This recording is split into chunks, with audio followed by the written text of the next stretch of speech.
As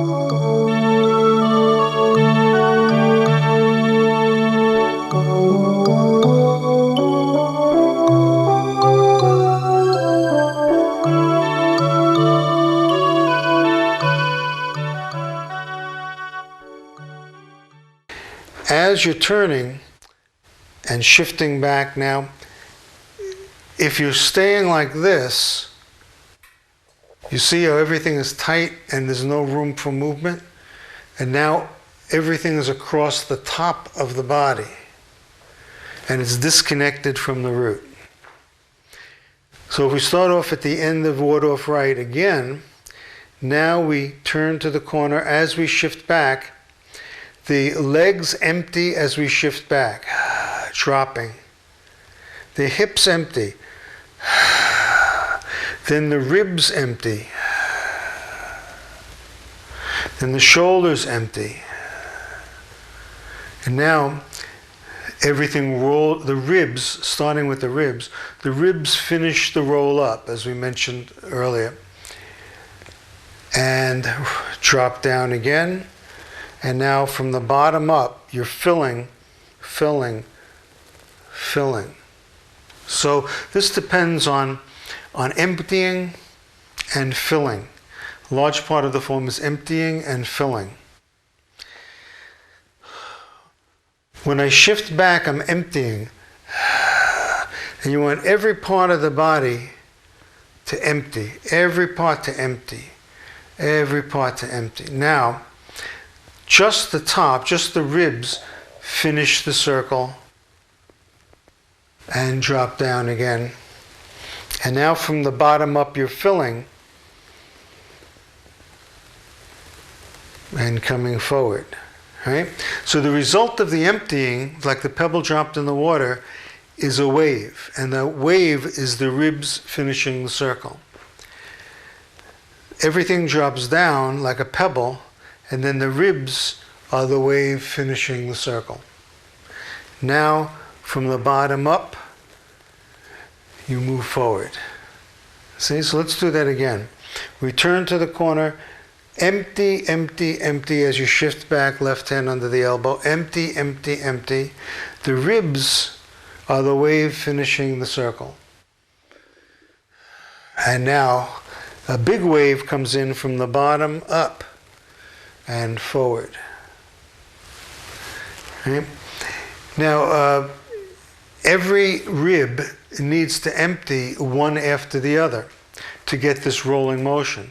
So as you're coming down,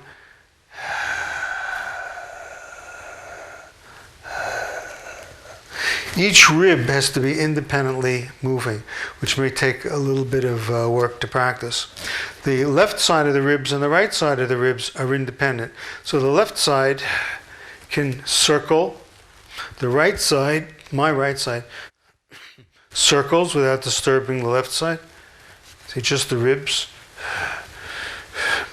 And each rib can move without disturbing the other side. So you want to have a tremendous independence of movement, and that independence of movement creates space within the body. It's the movement itself that creates space. If my body were rigid, there'd be no space, right? If it starts to move, you get space. Imagine a whole universe. Let's say the whole universe were rigid and were not moving. There was no vibration of atoms, no movement of molecules. Everything was just in one place like a snapshot. Well, there would be no time, right? Because time is the evolution of the movement of matter. It's the movement of the earth, let's say, as compared to the movement of the sun. The earth moves around the sun. It's the rotation of the earth as compared to the sun, or the rotation of the moon around the earth. So with time, thinking about time, time is the relationship of at least two objects to each other and their activities to each other. And that's what creates time. If you had two objects with no relationship to each other, in the sense that they were both rigid and nothing was going on, there would be no time. Right? So what we're doing when we move the body in relationship to each other in precise ways, is we're creating a lot of sense of time within the body. Imagine that if you were aware of every joint and every muscle in the body and precisely how they are moving in intricate patterns, and you went through 1 second of time with 30 different parts of the body moving in all sorts of patterns within the body, you would have a sense that a lot of time has passed because so much has happened. Right? The time is really a measurement of how much has happened, you could say. Now, let's say you're moving through the same second and the body's rigid. Well, that's very short. There's nothing going on. Right? So your sense of time depends on the independence of each part of the body moving in the precise ways according to the form in coordination with each other. The more coordinated with each other, the more of a sense of time you have. So 1 second seems like an enormous amount of time. So if you're doing healing, you're doing martial arts, whatever you're doing, you want to have much more sense of time, a space of time, than the next person, let's say in the martial arts. They can only react 1 second at a time. Block, punch, block, punch. Everything is 1 second, the next second.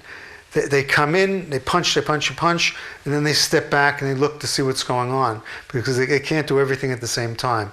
They can't perceive and react at the same time. But now we can come in and just continuously, fluidly move, react, and every part of the body move. We have much more space within which to function. And the world itself seems to us like it's so much more space in the world because one of the principles of Tai Chi is that the inside reflects the outside. That means that the dynamics of what's going on inside of you affects how you perceive the world around you.